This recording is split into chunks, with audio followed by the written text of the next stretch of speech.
really high-placed fan of your chocolate milk. Tell everybody that story. The president?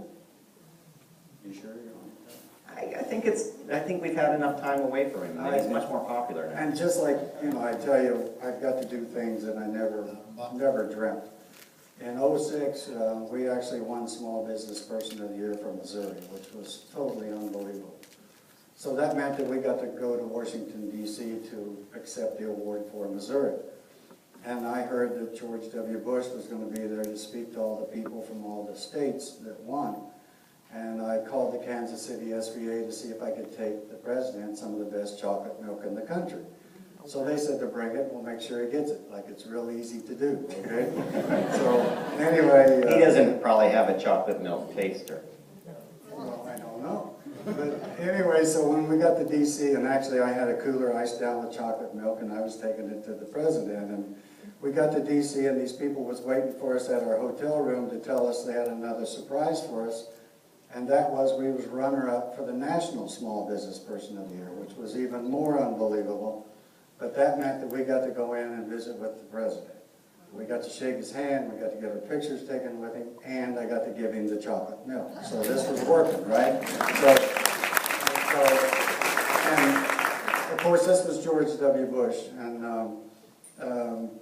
unbelievable. I mean, he was so much fun to talk to, and so anyway, we got to give him the milk, and we didn't know whether he'd get to try it, because I doubt if they let this guy just drink or eat anything anybody gives him. But he did tell us that him and Vice President Cheney was having lunch that day, and they would try our chocolate milk. So when we left, we didn't know whether they did or didn't. But about 3 weeks after I got home, I was in my office one morning, and I got a call from the White House. And I don't get too many calls from the White House. Does that come up on the caller ID? No, it didn't. Okay. I'm sure they blocked that number. And I really didn't believe this guy when he called me to tell me. So anyway, this guy tells me that the president tried our milk. He loved our milk, thought it was so cool that we brought him chocolate milk, that he was sending us something. So about 4 days later in the mail, I get this big picture of George W. Bush drinking our chocolate milk in the Oval Office. Not bad for a guy that milks cows. That's crazy. Yeah. Of course, I've got some Democratic friends that don't think that's cool at all. What do they know?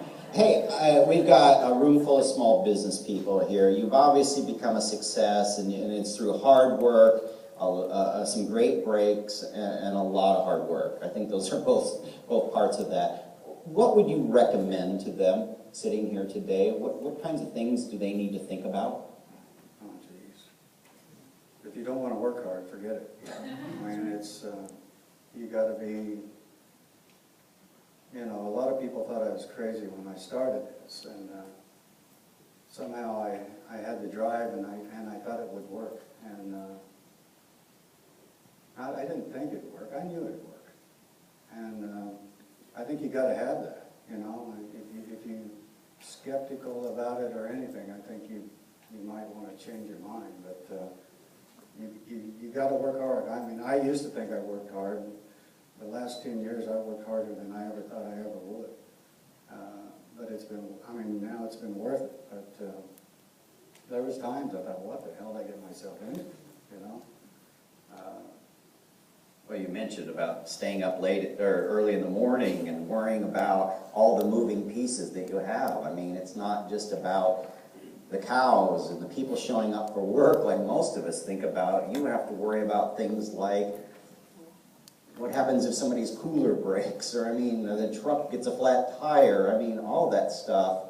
It only takes one thing. You know what has really, I think what really helped drive me though was, you know, I milked cows for 30 years. Nobody ever told me I'd done a good job. They didn't care what I did. They didn't know.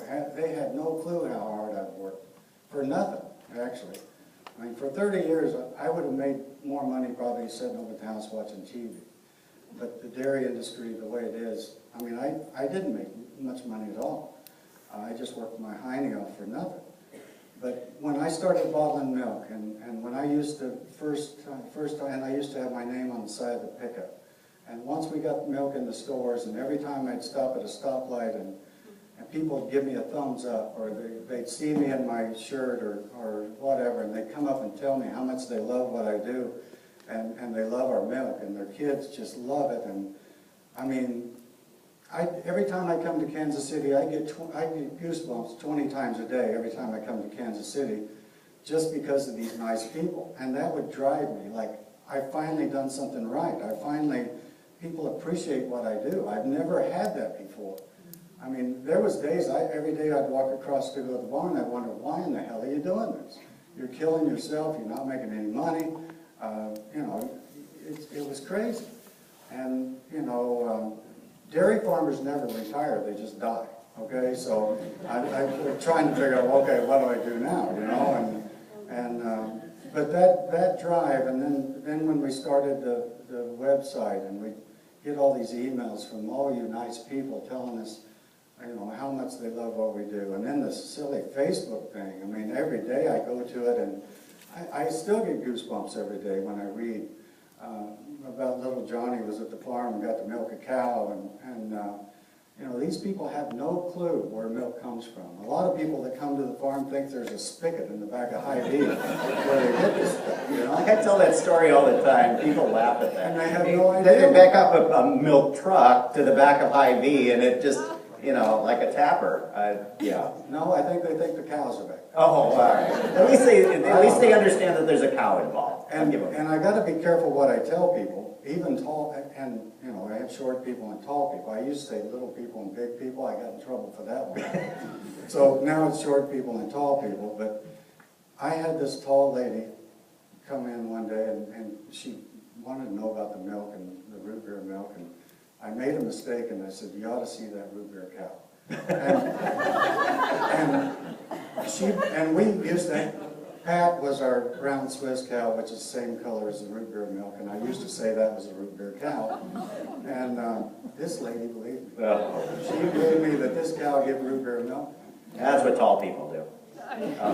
So now I even got to worry about the short people. I got to be very careful what I tell these people. Right? I want to honor you guys here. So if you have any questions for Leroy, I'd love to take them for you guys. Paige.